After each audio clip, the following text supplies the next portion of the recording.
Having some fun with this Ibanez Premium here. I had it set up and had new EMGs put in there. They're a new set, well, when I do this stream, but which is Jim Root from Slipknot.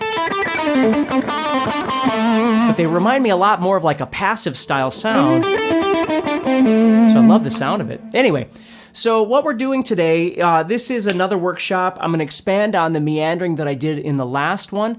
And if you didn't see the last workshop, you can always go back. I'm sure there's a playlist on this YouTube channel or on a YouTube channel, whether it's the Steve Stine channel or Guitar Zoom channel, you can watch this. But we're going to be expanding and moving your meandering into phrasing. We're going to start talking about how phrasing works. So if you haven't seen that other workshop, when you're done watching this, I would suggest to go back and check that out. And if you like this stuff, do me a favor, subscribe to the channel if you're not already. Like and share the video. And definitely, if you get a chance, head over to guitarzoom.com and check out my guitar course, Guitar Solos, which is going to deal with all this stuff we're talking about and a whole lot more. So anyway, let's go ahead and get started. So if you watched the last workshop, meandering, we talked about meandering and how you set a tempo at a particular speed. I was using 120, and then you move around at an eighth notes or 2 per click, okay? And you try and do that to develop your ability to freely and kind of brainlessly move around without stopping or getting stuck. And if you can't do that, you need to slow the tempo down, or you need to work more on your position, whatever scale you're using, that sort of thing. So this is a really great little idea to move from here, where we're going to start creating some phrases out of the meandering. Now, it's very important to understand that I'm moving a little fast here because you'd want to really develop this meandering skill before you move on. But if you've really developed it, let's say you're at 120, and again, I'm going to use A minor pentatonic as my example, but you've really developed that. So when the metronome starts and you're playing, you're really able to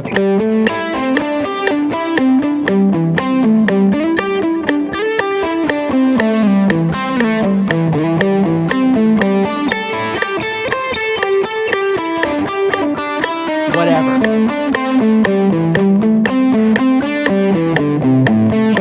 Okay, so we've been working on developing that. Now the next step is we start taking this idea, and again, this is, like I just said, once we've really developed this, right, we can do this. Now what we're going to do is we're going to voluntarily start chopping our meandering into pieces.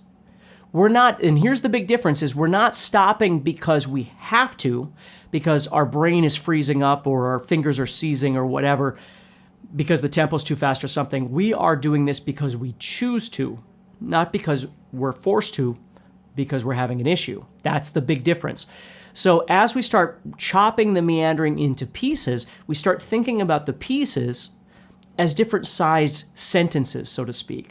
So some of your sentences are smaller and some of them are bigger. Now, of course, right now, because we're doing this meandering, everything's the same speed. Everything's doing eighth notes at whatever tempo, 120 or whatever you've chosen. Maybe you're at 100 or maybe you're at 130 or whatever. So we're not changing that yet, okay? But what we are doing is we're just choosing to stop in various places. So I might start meandering.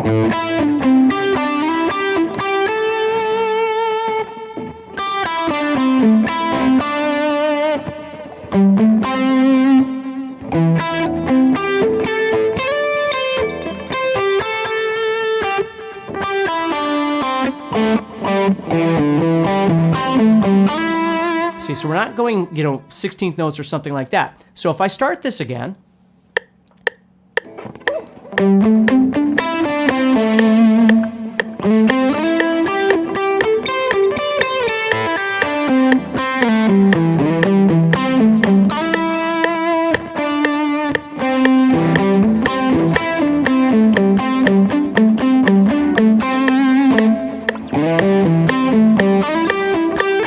now what you're going to notice is when I start phrasing like that, it begins to sound more like music. And most importantly, what we're not doing is this.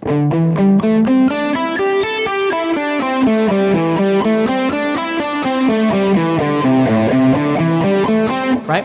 It doesn't sound like a scale. We're moving around. Like I talked about in the last workshop, we're just mindlessly kind of moving up and down, string skipping, changing positions, whatever it is that you can do. And again, if you haven't seen that, please go back and watch it because there's a lot of really good information in there. So as we start developing this phrasing, all of a sudden it begins to sound more like music. Now, we're not putting emphasis on the notes that we're ending on, right? As we're chopping this into pieces, we're not worrying about which note we're trying to end on or is it connecting to the chord. We're not there yet. We're just trying to break it in pieces, large, small pieces, right?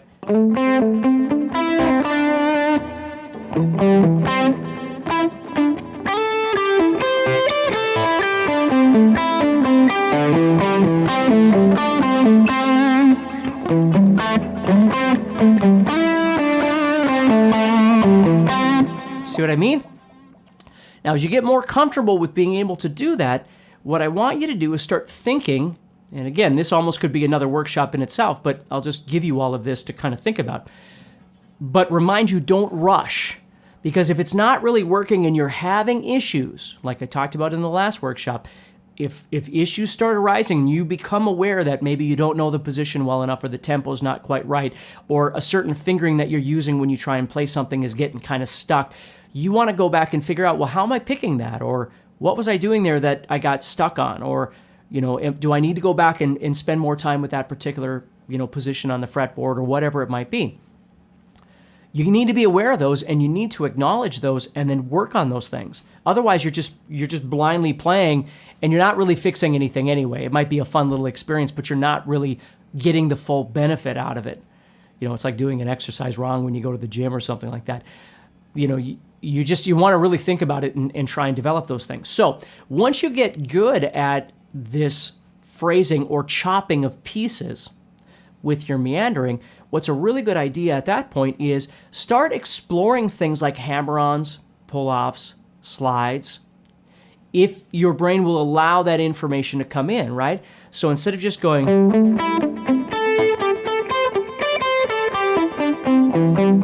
that sort of thing, which is great. Again, work on it as long as you need to. It might take a week or a month or 2 months or 6 months, but again, the point is if you were playing in the key of A, you'd have some real comfort and confidence and power in your movements in the key of A minor pentatonic, right? Now, again, doing it in the key of G or the key of D or the key of E or whatever it might be, sure, you got to develop those things too. But at least you understand how this can work. So what you do is you just start thinking a little bit about trying to add in slides or hammer-ons or pull-offs or different things like that. And again, I'm not really worried about going faster. I'm still going ta-ta-ta-ta-ta-ta-ta-ta-ta-ta, right? But I'm thinking.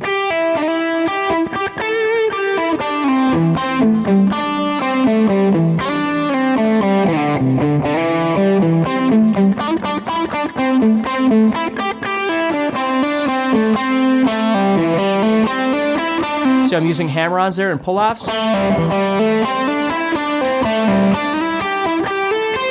So you can start adding in that natural motion of adding some hammer-ons or pull-offs or slides or whatever to help you navigate.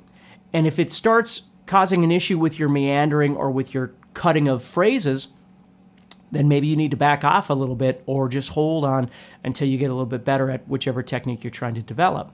Okay? So that's the next step in meandering. Okay? And then the last thing I want to talk about with you is once you start developing that idea, what you can do is start bopping into the 16th note world, which is kind of fun. So let's say you're doing your 8th notes.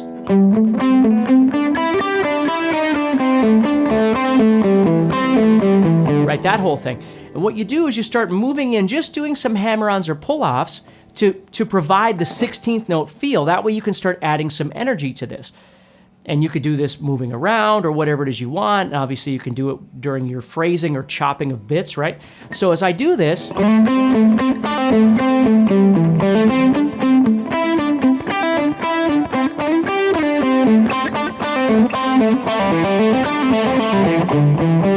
see how I can start adding in some hammer-ons and pull-offs?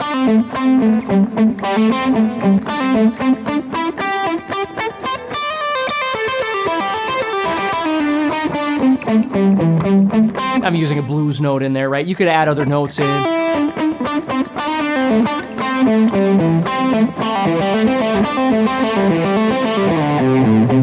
Again, the point is you don't want to do all of this too quickly, but that's how the growth of meandering works. Is you start learning how to move at a particular tempo and minimize your movement. Maybe you're just using one position, right? Or you're using it in a particular position that you don't normally use to develop that position.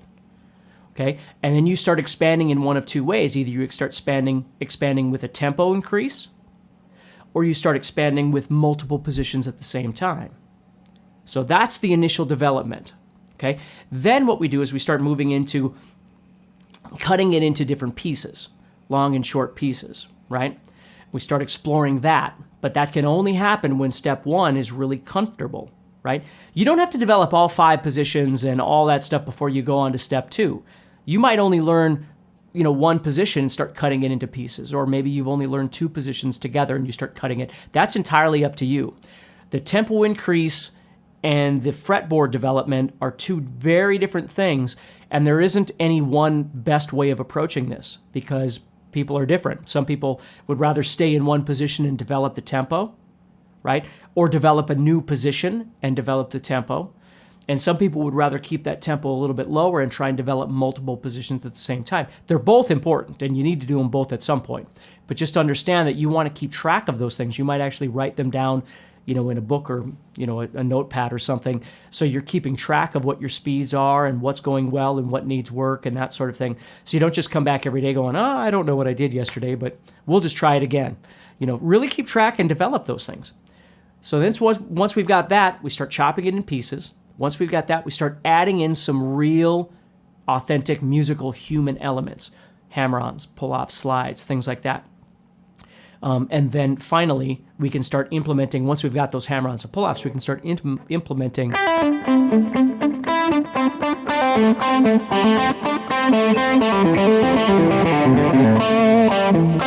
that sort of motion, which is really cool too. So hopefully that helps you. Do me a favor. If you like this workshop, subscribe to the channel, like and share the video, comment, let me know what you think of it. And go to guitarzoom.com and check out my guitar course, Guitar Solo. See if that's something that might be able to help you. So I've got another workshop, I think, that will be happening tomorrow. And if not, it'll be the next day. But anyway, we'll let you know. And so join me, and we'll keep going with this. I'm going to keep giving you different things to think about as we go. So, all right, take care, everybody.